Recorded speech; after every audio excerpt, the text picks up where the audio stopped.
y más digerible.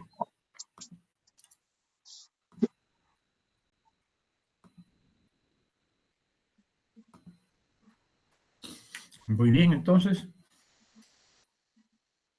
sin más retrasos, empezamos con la segunda parte de glomerulopatías, ¿ya? O glomerulonefritis. Vamos a empezar a describir la glomerulopatía clásica, que es la glomerulonefritis proliferativa difusa.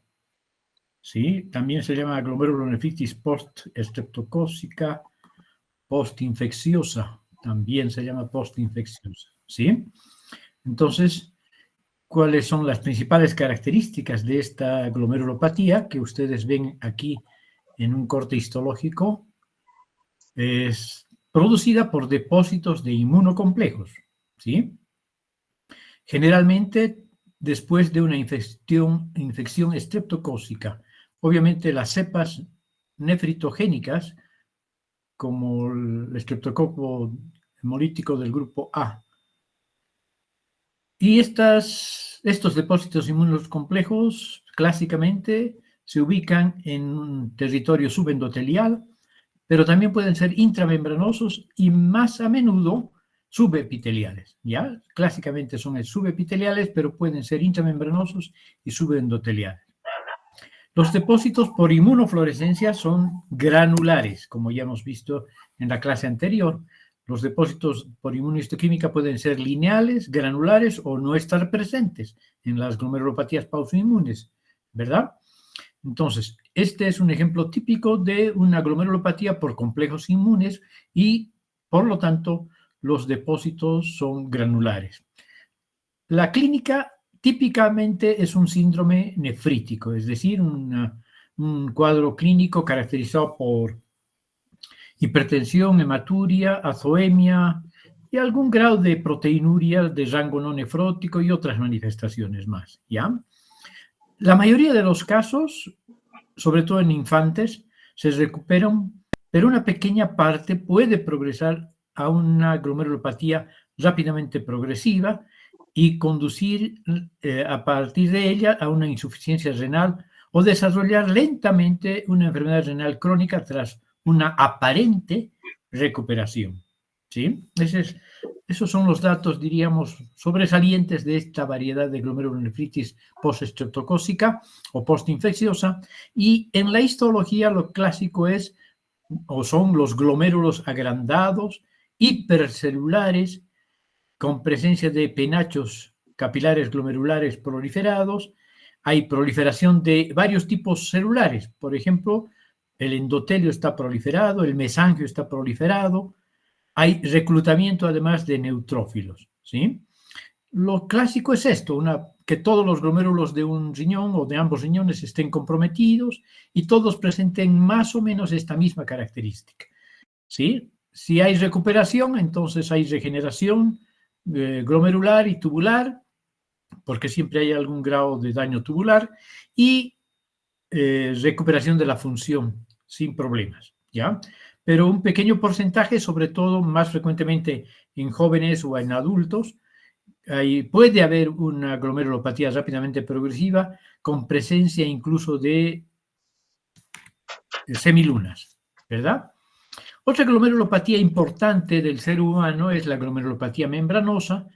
Se considera que en el adulto es probablemente la más frecuente causa de síndrome nefrótico, ¿sí? Entonces, se observa sobre todo en adultos, es una causa importante y frecuente de síndrome nefrótico, y también aquí la patogenia implica la formación de inmunocomplejos en el glomérulo, ¿sí?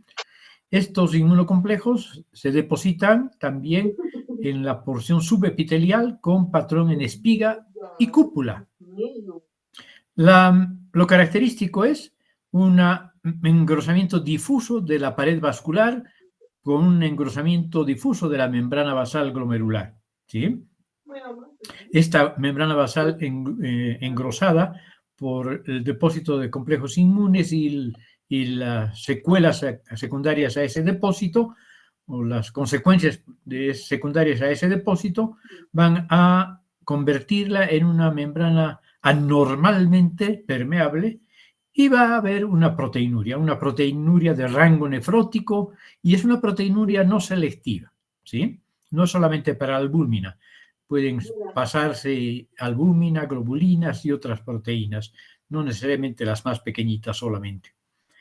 Esta enfermedad, esta glomerulopatía membranosa, produce una enfermedad renal crónica en el 40% de los casos, es decir, evoluciona lentamente, pero a la larga puede causar hasta en el 40% de los casos una enfermedad renal crónica. Entre el 80 al 90% son primarias, idiopáticas, y el 10 al 20% son secundarias a la presencia de antígenos anormales circulantes. ¿Ok? En el lupus, por ejemplo, eritematoso sistémico, puede haber este patrón glomerular, de lesión glomerular.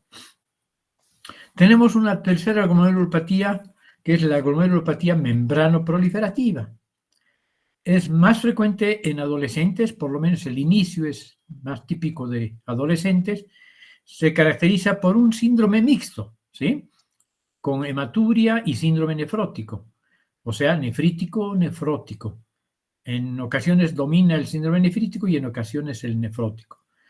Morfológicamente hay proliferación del mesangio, engrosamiento de la membrana basal y también hay proliferación de las células mesangiales, ¿ya? Por eso se llama también membrana proliferativa o mesangio capilar, ¿sí? Muy bien. Entonces, hay las dos características. Es proliferativa, pero además membranosa, ¿sí? Hay dos variedades. Hay consumo de complemento en general y hay dos variedades. Una es la idiopática de tipo 1, que es la más frecuente, 90% de las glomerulopatías membranosas, y la otra es la idiopática de tipo 2, 10% de las glomerulopatías de este estilo. Hay depósito de complemento en la glomerulopatía de tipo 1, generalmente con depósitos añadidos de inmunocomplejos. Puede ser idiopática o secundaria a enfermedades sistémicas. Aquí también otra vez tenemos al lupus eritematoso sistémico, a la enfermedad renal y que conduce a la enfermedad renal crónica en 10 años, ya aproximadamente, promedio. En la de tipo 2 hay activación primaria del complemento en los glomérulos sin inmunocomplejos. Esta variante es conocida también como enfermedad de depósitos densos, ¿sí? Y esta es progresiva hasta la enfermedad renal crónica a lo largo de muchos años, pero tiende a residuar en los riñones trasplantados. Esta variedad, sobre todo, es la que recidiva en el riñón trasplantado, como glomerulopatía membrano proliferativa, ¿sí? El aspecto general es aumentado de tamaño, hay proliferación celular, hay engrosamiento de la membrana basal glomerular, o sea, de la pared capilar, hay proliferación mesangial y engrosamiento de la membrana capilar. Y este engrosamiento del mesangio le da un cierto aspecto lobulado a estos penachos de capilares glomerulares. Luego tenemos la glomerulonefritis proliferativa segmentaria focal, que según los expertos, los nefrólogos, es la enfermedad por IgA, por depósito de inmunoglobulina A, y es la glomerulopatía más frecuente en el mundo, ¿sí? Afecta principalmente a niños y adultos jóvenes, es secundaria a la presencia de varias enfermedades, diferentes enfermedades, como ya hemos visto. Algunos segmentos de pocos glomérulos presentan proliferación celular, como se ve aquí. Son necesarias la microscopia electrónica y la inmunohistoquímica para distinguirlas, ¿no? Hay un síndrome mixto también, produce hematuria y proteinuria persistente o síndrome nefrítico desarrollado plenamente. La enfermedad mesangial de IgA por IgA es el tipo primario más frecuente en el mundo y produce insuficiencia renal progresiva a lo largo de muchos años, 20 años promedio. Además de tipos primarios, hay tipos secundarios, múltiples agentes que son enfermedades propiamente sistémicas, como la endocarditis infecciosa, las vasculitis, las conectivopatías, ¿ok? ¿Y cómo se ven los glomérulos? Pueden ser normales o presentar ensanchamiento, como en este caso mesangial, e inflamación segmentaria confinada a algunos glomérulos. En el componente extraglomerular hay fibrosis túbulo-intersticial. Aquí se ve un poquito de fibrosis, para ser exactos. Luego tenemos la enfermedad de cambios mínimos, es otra glomerulopatía importante, es la principal causa del síndrome nefrótico en niños, ¿sí? Entonces, se produce, es una enfermedad típica de niños menores de 6 años. Rara vez se necesita hacer biopsia en esta glomerulopatía, porque si es un niño y tiene síndrome nefrótico, lo más probable es que se trate de esta variedad de glomerulopatía. En el microscopio electrónico, los glomérulos están normales, pero en los túbulos puede haber nefrosis lipoídica, ¿no? Acumulación de lípidos. Con la microscopia electrónica sí se puede ver un borramiento uniforme y difuso de los pedicelos de los podocitos. Algunos autores hablan de fusión y otros de borramiento y otros hasta de pérdida de los pies de los podocitos, ¿ya? Además de haber esta alteración estructural, aunque muy sutil, pues que solo se ve con el microscopio electrónico, puede haber pérdidas de las cargas polianiónicas, lo que hace más permeable a la membrana y por lo tanto la proteinuria masiva, ¿no? Hay ausencia de inmunocomplejos o de depósitos de inmunocomplejos, tampoco hay anticuerpos antimembrana basal glomerular y como les decía, en los túbulos contorneados proximales sobre todo y distales también, hay acúmulos de lípidos en las células tubulares, por eso se llama también esta enfermedad nefrosis lipoídica.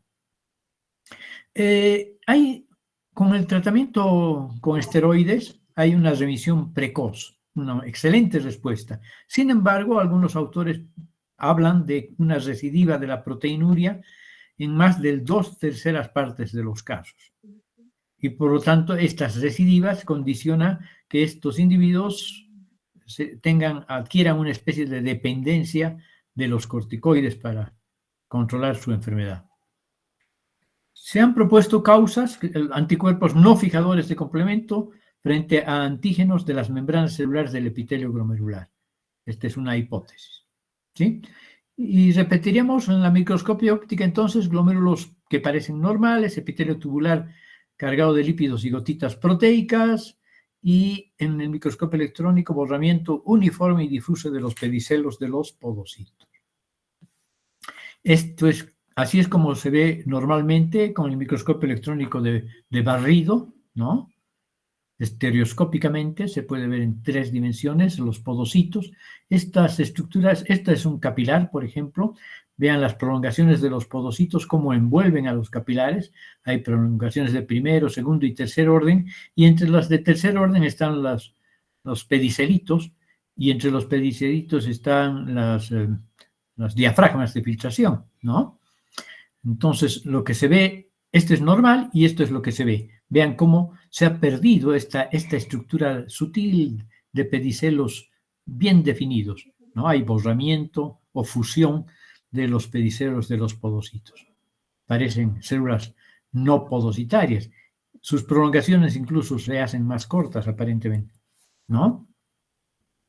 Luego tenemos la glomerulosclerosis focal y segmentaria, que es pariente cercano de la glomerulopatía de cambios mínimos, ¿sí?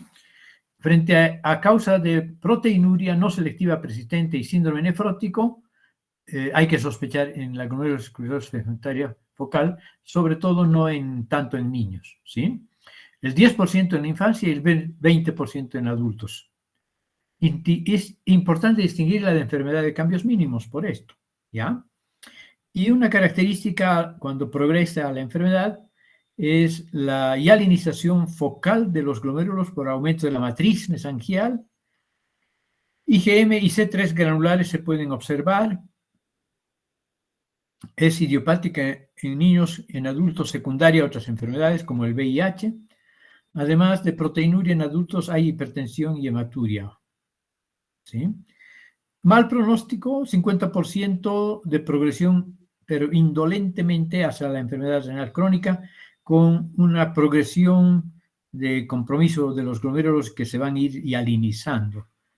Hay pérdida de las nefronas en 10 años desde el inicio de la enfermedad y es peor todavía en adultos el pronóstico. Afecta inicial de algunos glomérulos, sobre todo de las nefronas yuxtamedulares. Estas son las características estructurales. Aumento de la matriz mesangial, obliteración de las luces capilares y depósitos de masas hialinas, como las que vemos aquí, ¿no? Por eso es que se habla también de hialinosis segmentaria. Y gotitas de grasas también se puede ver en los túbulos, sobre todo. Muy bien. Esa sería nuestra breve clase de hoy día. ¿Ya? Pueden ir a descansar. La próxima clase ya vamos a hablar de patología, no me acuerdo si obstructiva, sí, obstrucción de la vía urinaria y después neoplasias renales. ¿Ya?